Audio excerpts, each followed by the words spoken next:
membawakan salawat untuk sesuatu yang dicintainya, yaitu nabinya. Jadi cerita mati itu kalau orang bilang cinta, kalau belum mengorbankan segala sesuatu yang dicintainya untuk yang dicintainya. Jadi makanya Anda semua, pokok daripada cinta adalah cinta kepada Tuhan, cinta kepada Rasulullah, lalu cinta kepada orang tua, guru, dan diri sendiri. Jadi bisa nih, murajaahnya bagaimana? Istiqomah,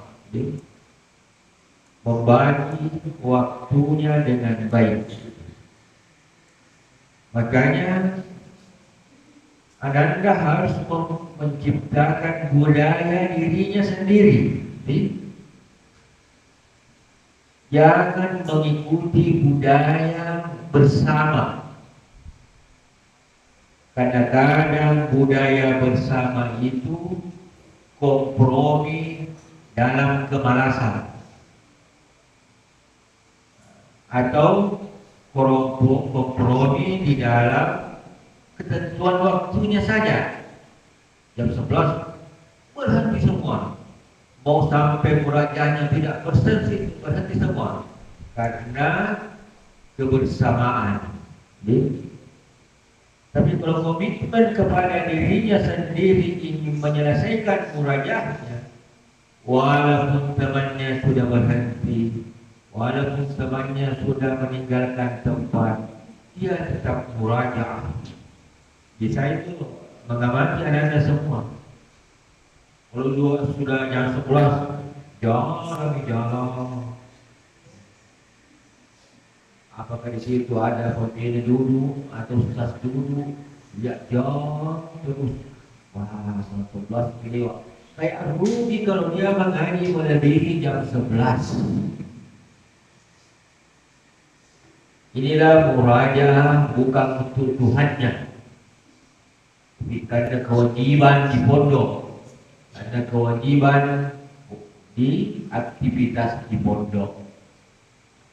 Tapi kalau kita melangkah lebih tinggi, murajaah untuk Tuhan tidak terikat dengan waktu dan tempat.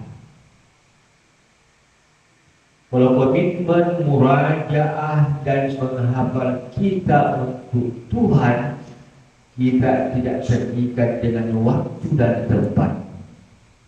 Dimanapun kita berada, kita murajaah.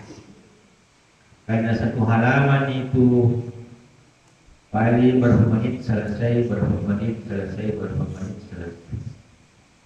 Tapi kalau murajaah karena kewajiban terasa berat, waduh, baru selesai sekian halaman, dia sudah merasa banyak sekali karena begitu beratnya dia lakukan.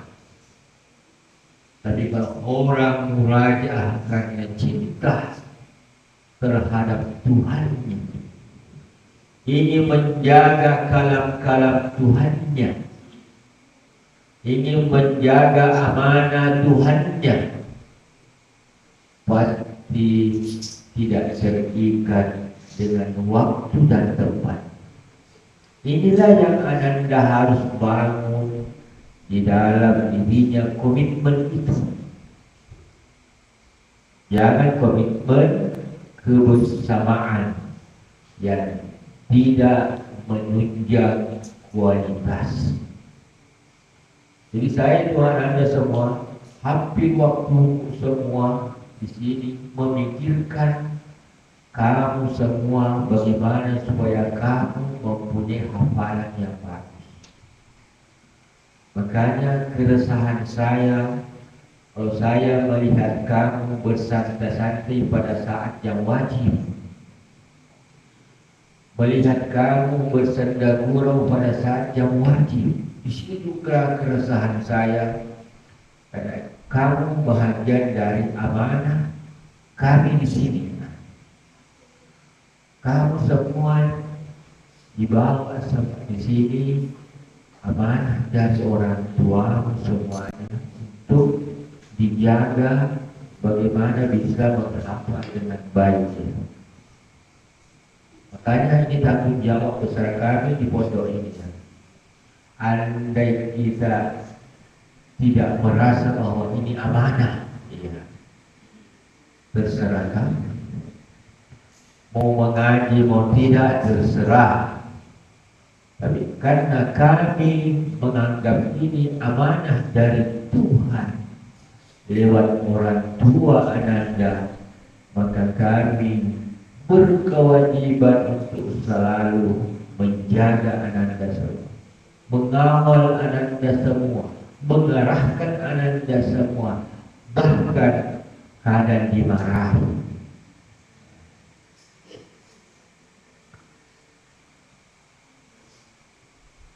Makanya saya mulai kembali, komitmen yang paling bagus adalah komitmen secara individual bagaimana mempersembahkan bacaan Al-Quran, hafalan Al-Quran untuk Tuhan. Kalau itu sudah terjadi, yang lain ikut semua memujinya.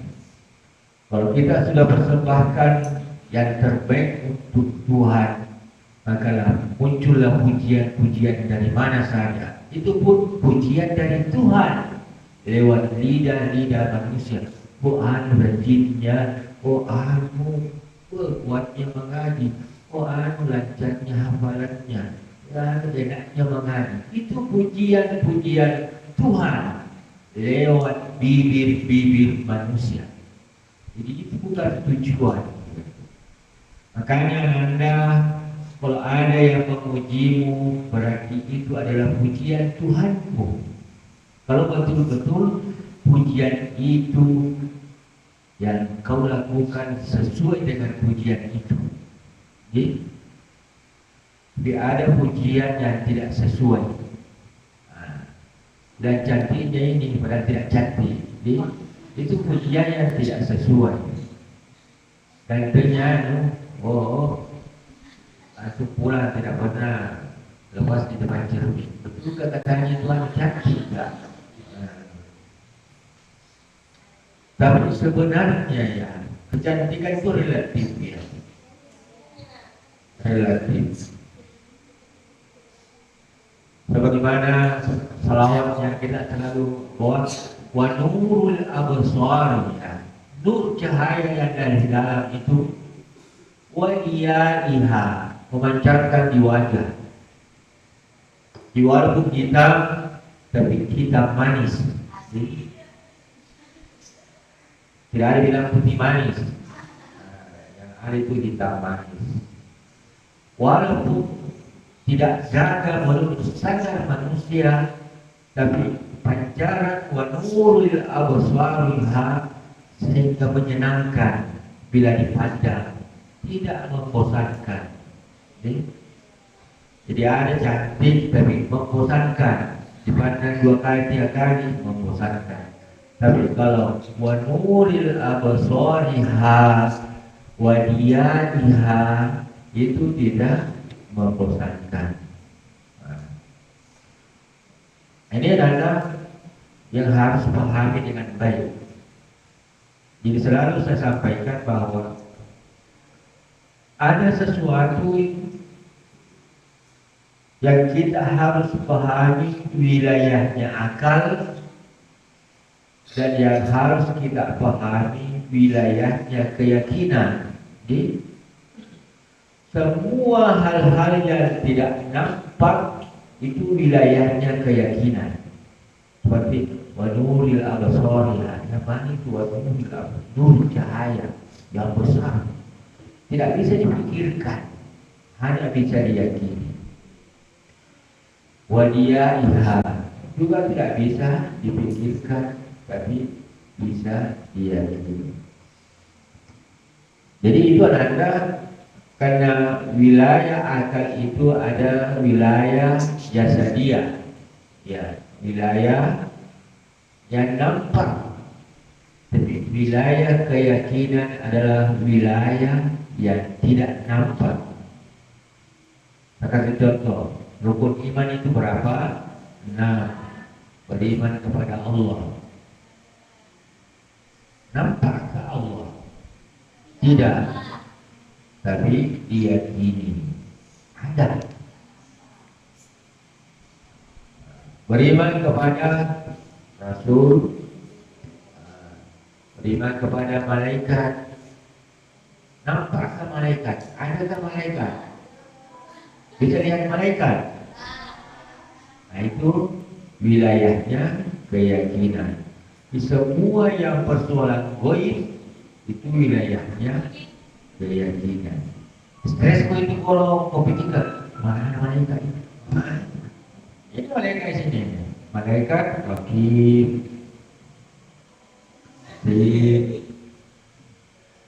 itu wilayah keyakinan. Makanya membaca Al-Quran, kalau niatnya untuk manusia sangat rendah, niatnya untuk pujian manusia sangat rendah, karena tidak mendapatkan ridhonya Tuhan. Tapi tujuannya untuk mencari ridhonya Tuhan, otomatis pujian-pujian yang muncul dari kalangan manusia itu adalah pujian Tuhan. Hanya yang menyampaikannya adalah bibir-bibir manusia.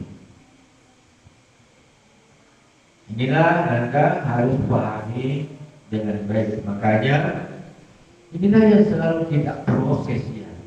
Semua manusia itu mengalami proses-proses yang berbeda-beda di dalam memahami ilmu-ilmu Tuhan, termasuk ilmu membaca Al-Quran. Coba refleksi kembali, waktu kamu masuk di sini, bagaimana bacaan Al-Quranmu ya? Begitu belepotannya, dari segi makharijul huruf, tajwid dan seterusnya. Seiring dengan proses-proses yang terjadi di dalam kehidupan kita semua itu akan selalu berubah. Dan perubahan itu tergantung dari kesungguhan di dalam prosesnya. Makanya Anda semua, hukum Tuhan itu berlaku sejauh mana kesungguhan kita, sejauh itu proses kecepatan proses yang kita dapatkan. Sejauh mana kesungguhan yang kita lakukan, segitu cepatnya proses-proses yang kita lakukan. Makanya jangan heran Anda semua, kalau kamu sadar mengevaluasi kembali proses-proses kamu itu, pasti kamu menyesal. Pasti kamu ada penyesalan. Kenapa saya prosesku lambat dia? Kenapa prosesku tidak seperti temanku ini ya? Intinya di kesungguhan. Intinya di kesungguhan. Makanya di dalam setiap detik, jam, hari, setiap manusia akan berubah prosesnya sesuai dengan tingkat kesungguhannya. Makanya baca, Iqra. Baca teman-temanmu yang mempunyai proses yang bagus dan proses yang lambat. Jangan ikuti itu. Ikuti proses yang cepat. Baru kelas 1 sudah bisa ini, baru kelas 2 sudah bisa ini, baru kelas itu namanya kesungguhan proses yang perlu dilihat dari orang yang sukses. Makanya jangan hanya melihat ini juara, ini juara, ini juara. Lihat prosesnya, lihat perjuangannya, lihat kesungguhannya. Tidak semudah yang kita bayangkan. Orang juara nasional di waktu itu, kajiannya sekian ini. Jangan lihat itu, lihat proses bagaimana kesungguhannya di dalam melakukan latihan. Diulang sampai mendapatkan irama yang bagus, kualitas hafalan yang bagus. Jadi kalau saya jangan menyalahkan takdir ini, dan jangan menyalahkan kemampuan anaknya, karena selalu saya sampaikan kecerdasan bisa dikalahkan dengan kesungguhan. Kalau temanmu yang cerdas mengaji 3 jam, kamu mengaji 10 jam, kau bisa kalahkan itu kecerdasan. Makanya kalau dia cerdas, kita harus lebih cerdas. Tapi kesemuanya itu kita butuh bantuan Tuhan. La haula wala quwwata illa billah. Makanya tempat kita bergantung kesemuanya itu adalah ke Tuhan.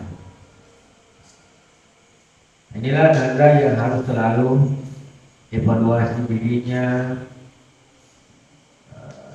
merubah nasibnya, merubah kebiasaannya menjadi lebih baik, dari 1 jam menjadi 2 jam, dari 2 jam menjadi 3 jam, dari 3 jam menjadi 4 jam, dari 4 jam menjadi 5 jam murajaah. Jadi yang menghambat seseorang yang untuk tidak maju adalah selalu mengatakan susah, selalu merasakan berat. Itulah yang menghambat seseorang untuk maju. Tidak bisa, tidak mampu. Padahal kalau kita berpikir bisa, nanti Tuhan yang bisakan. Kalau kita berpikir mampu, nanti Tuhan yang akan mampukan. Kalau kita berpikir untuk maju, nanti Tuhan yang akan memberikan kemajuan. Itu bukan urusan kita ya. Kita tidak punya kekuatan, nanti Tuhanmu yang memberikan kekuatan. Kenapa kekuatan kamu di dalam proses murajaah yang berbeda-beda? Karena perasaan kamu terhadap Tuhanmu yang berbeda-beda. Jadi, saya hanya mampu murajaah 2 jam saja. Saya bisa 3 jam saja. Itu sebenarnya sudah doa. Jadi, doa itu. Makanya bermimpilah yang banyak. Alhamdulillah saya bisa meraja 10 jam. Seperti kamu selalu bermimpi karena saya dapat 1 miliar uang, 100 juta. Kalau uang tidak ada yang bersuka. Mana bersuka? Kau dapat 100.000 1 hari, atau 500.000, atau 1 juta, atau 5 juta, atau 10 juta? Yang mana dipilih? 100.000 ya? Tidak ada yang pilih 100.000 toh? Pasti yang pilih 10 juta.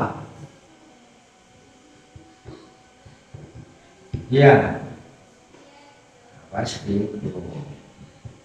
Karena di hatimu ada dunia. Di Nah ini, saya kembali lagi Anda tadi, murajaahnya ditata dengan baik supaya tidak muncul kejenuhan di kayak 9 kalau 5 juz, ya 2,5 pagi, 2,5 siang, malamnya hafalan baru.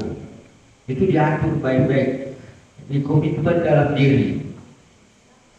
Bagi yang 10 juz, 5 juz di pagi hari, 5 juz di siang hari, selanjutnya di malam hari.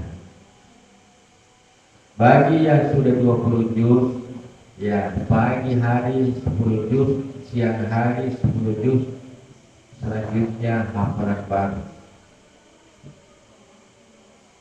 Ini mudah toh? Mudah. Kerjanya yang susah. Kerjanya yang susah. Maka butuh kekuatan Tuhan, butuh bantuan Tuhan. Tapi kalau kita sudah berikhtiar, bagi sudah ada kemauan, ya, sudah ada kemauan. Paksa-paksa sedikit. Kalau temannya sudah pesan santai, tertidur lelap, tambah 1 jam lagi. Sampai kamu, karena di sini di antara 170 orang ini yang dicari yang terbaik paling berapa orangnya?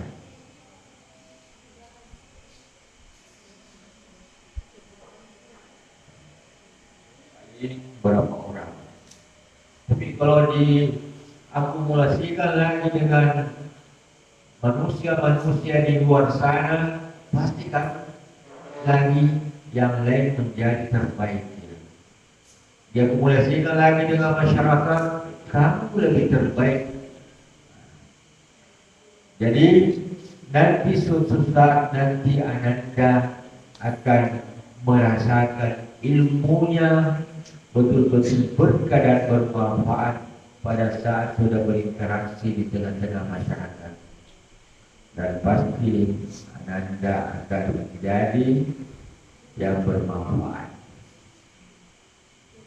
Makanya 3 tahun atau 6 tahun Ananda berjuang, itulah Ananda sampai nanti di kampus 4 tahun, itulah yang Ananda pakai bermanfaat sampai Ananda meninggalkan kehidupan ini. Tapi kalau saya dengan Al-Quran saya rasa sudah cukup. Sudah cukup untuk bisa bermanfaat di tengah-tengah masyarakat kita. Jadi kalau kamu menjadi pegawainya Tuhan, yakin saja kamu tidak akan pernah kekurangan. Kamu selalu cukup di dalam kehidupan ini. Kalau kamu menjadi pegawai Tuhan, kalau di pesantren kita ini pegawainya Tuhan. Bicara saya itu Ananda semua. Jadi mudah-mudahan pada malam ini hari ini Ananda semua muncul kembali gairah baru, motivasi baru, keyakinan baru, bagaimana merubah dirinya lagi, prosesnya lagi. Innallaha la yughayyiru ma biqaumin hatta yughayyiru ma bi anfusihim. Jadi Allah tidak akan merubah nasib suatu kaum kalau kaum itu tidak merubah sendiri nasibnya. Jadi kalau Ananda mau cepat berubah, setiap hari itu perubahan itu. Ini hari 1 jam, besok 2 jam, besok lagi 2 jam, besok lagi 3 jam. Begitu cepatnya perubahan itu. Nah, itulah yang Ananda harus lakukan. Sehingga di dalam proses menuntut ilmu, di dalam proses menghafal, tidak ada istilah senior junior. Siapa yang paling banyak bersungguh-sungguh, siapa yang paling berjuang, siapa yang betul-betul melakukan jalan-jalannya, pasti akan berhasil. Makanya Tuhan membekali kita dengan akal, akal. Karena janji Tuhan itu ya, di balik kesusahan itu ada kemudahan. Memang sekarang bersusah-susah menuntut ilmu ya, meninggalkan orang tua, meninggalkan kakek neneknya, meninggalkan HP mahalnya, meninggalkan game-gamenya, kuliahnya dan seterusnya. Itu semua butuh perjuangan. Dan insya Allah 6 tahun, 10 tahun ke depan Allah akan memberikan kemudahan di dalam kehidupan anak tersebut. Insya Allah. Saya rasa ini apa yang saya sampaikan kepada anda semua. Mudah-mudahan kita semua senantiasa diberikan kekuatan oleh Tuhan, diberikan kemampuan oleh Tuhan. Karena begitu beratnya amanah yang kita emban sekarang ini ya, menjaga Al-Quran. Setiap hari kita harus mengulanginya, murajaah setiap hari. Ya kan orang belajar di pesantren ya, yang umum atau di sekolah yang umum lagi, sudah belajar ini hari, besok tidak lagi. Mau hilang, mau tinggal itu pelajaran tidak ada masalah. Jadi sudah semester selesai, semester hilang juga ilmunya. Tapi bagi seorang penghafal tidak ada waktu selain daripada Al-Quran sampai meninggal. Makanya Tuhan memberikan kemuliaan-kemuliaan ya, derajat-derajat. Bahkan Allah memberikan hak dengan izin Tuhannya bisa memberikan syafaat kepada siapapun yang dicintainya. Kalau ada pamannya yang mau masuk neraka, dengan izin Tuhannya bisa memohon kepada Tuhannya untuk dimasukkan surganya.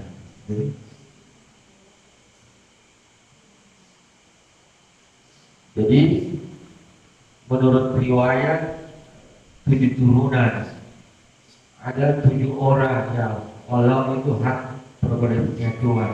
Tapi yang jelas bahwa penghafal diberikan kemuliaan oleh Tuhan untuk memberikan syafaat dengan izin Tuhan kepada orang yang dicintainya.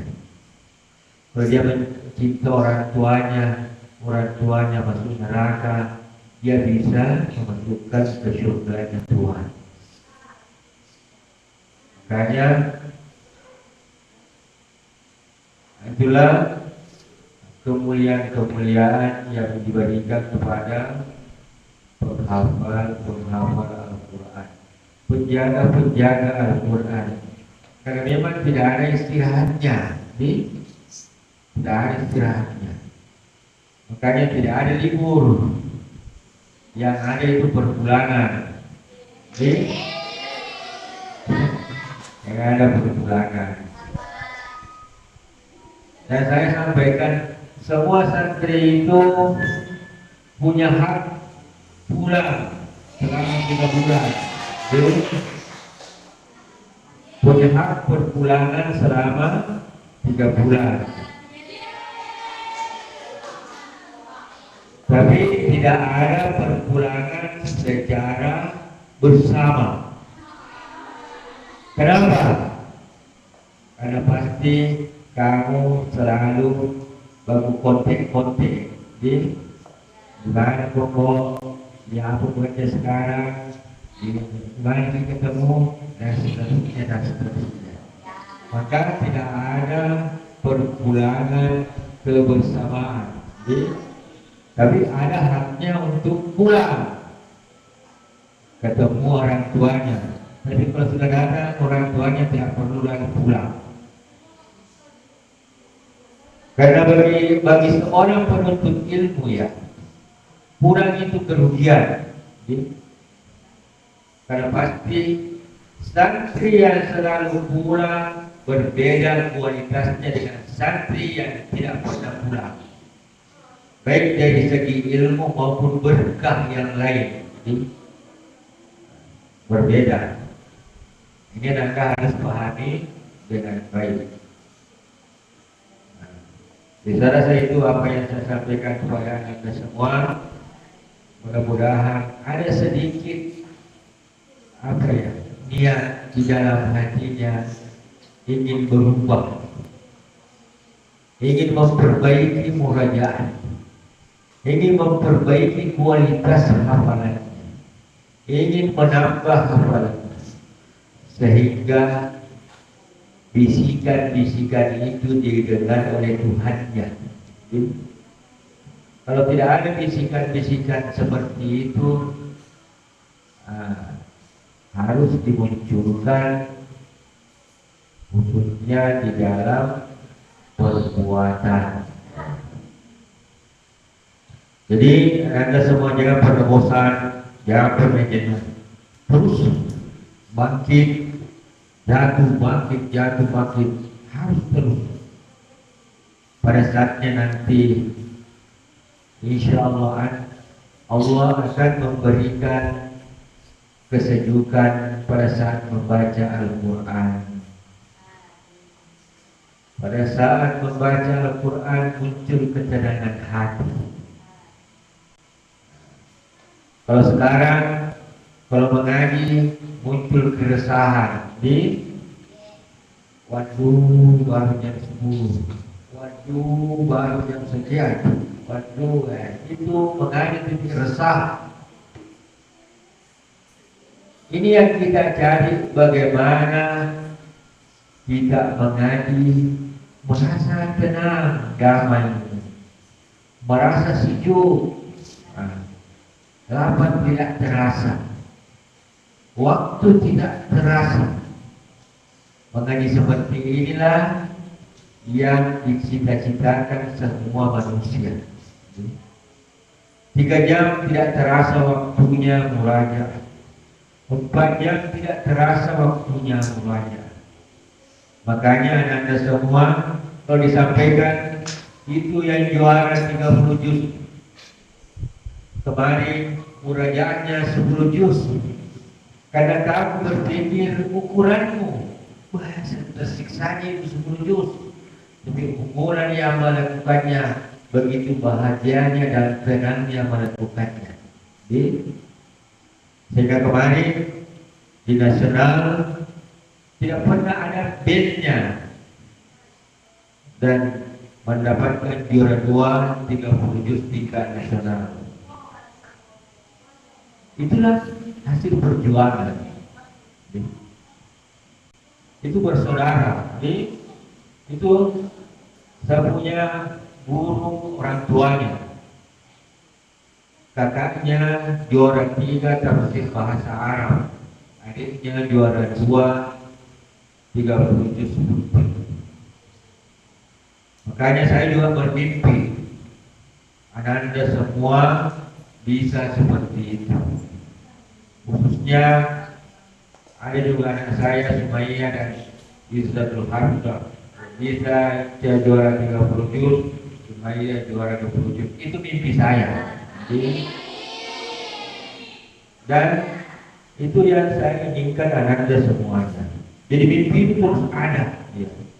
Saya tidak tahu kapan Tuhan mengabulkan itu. Apakah 1 tahun ke depan, 2 tahun ke depan, 3 tahun ke depan. Dan siapa di antara Ananda yang dipilih oleh Tuhan mewujudkan mimpi itu, insya Allah akan terjadi. Jadi, saya yakin akan terjadi. tahun ke depan, 2 tahun, 3 tahun. Ananda di antara kalian yang diberikan kecerdasan akal oleh Tuhan, diberikan kecerdasan hati oleh Tuhan, pasti akan mengikuti proses itu dan nanti akan mendapatkan kualitas hafalan yang bagus dan bisa mendapatkan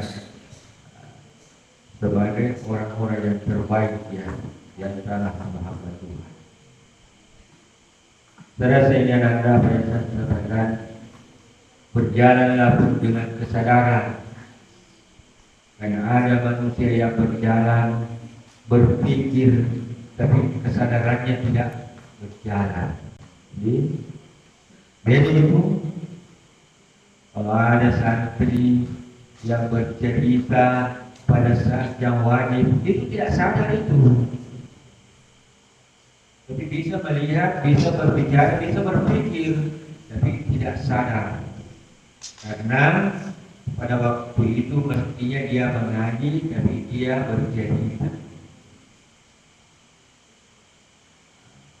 Kalau ada santri berjalan, pada saat yang wajib itu santri yang tidak sadar, kecuali ada perintah dari guru atau ada kewajiban yang lain harus dilakukan.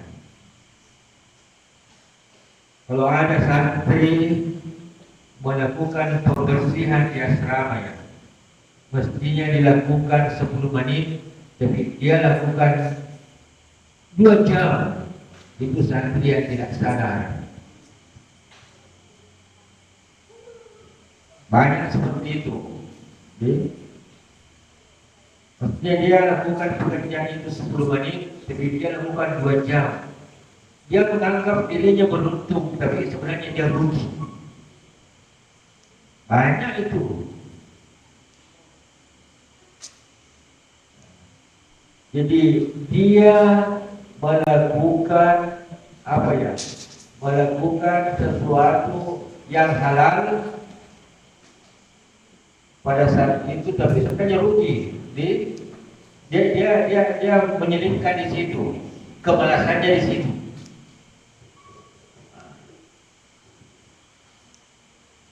Pastinya menyapu saja, mengepel, siram air 5 baskom supaya lama-lama bekerja. Banyak begitu. Pastinya hanya disapu, siram air banyak-banyak. Pastinya hanya 5 ayun itu semuanya diayun 100 kali. Jika waktu berlalu, rugi, karena waktu itu tidak akan kembali ya. Temannya sudah meraja satu juz, dia belum hanya merajaannya. Tidak mungkin kamu kalahkan dia yang sudah meraja satu juz. Itu sunnatullahnya begitu ya. Jadi istilahnya orang Bugis, mimpi bosi.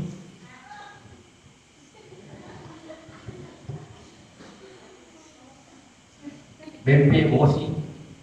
Dia boleh kaya loh, mimpi bosi. Apa itu kok? Mimpi bosi. Orang mengaji 6 jam, kau mengaji 1 jam, baru kau kali itu yang 6 jam itu dengan mimpi bosi. Mimpi bosi. Dia boleh mimpi bosi. Panjang itu hujan. Panjang itu hujan, itu mimpi bosi namanya. Panjang itu hujan, tidak bisa. Mimpi bosi. Orang mengaji 10 jam, kau mengaji 1 jam, kalau kamu mau sama dengan 10 jam itu namanya mimpi bosi. Tidak bisa. Makanya itu Anda harus pahami secara sunnatullah hukum Tuhan itu. Kalau sama-sama 6 jam baru bisa beriringan. Itu pun belum tentu bisa. Tergantung dari niat awal itu, bagaimana kualitas kemurajaannya karena Tuhannya. Niatnya karena Tuhannya, cinta kepada Tuhannya, sehingga dia mempersembahkan bacaan Al-Quran sebanyak-banyaknya, murajaah sebanyak-banyaknya untuk Tuhannya. Beda itu murajaah dengan kewajiban dengan murajaah dengan Tuhan. Itu juga mempunyai jurang pemisah yang sangat jauh ya. Oke, saya rasa ini anda semua kita kembali introspeksi diri kita semua, bagaimana supaya kita merubah kebiasaan-kebiasaan yang tidak menguntungkan untuk kita secara pribadi atau tidak menguntungkan kita secara kebersamaan. Kita perlahan-lahan meninggalkannya, karena manusia yang cerdas, manusia yang punya akal yang cerdas selalu ingin berubah, selalu ingin berkembang, selalu menginginkan sesuatu yang lebih dibanding yang kemarin. Assalamualaikum warahmatullahi wabarakatuh.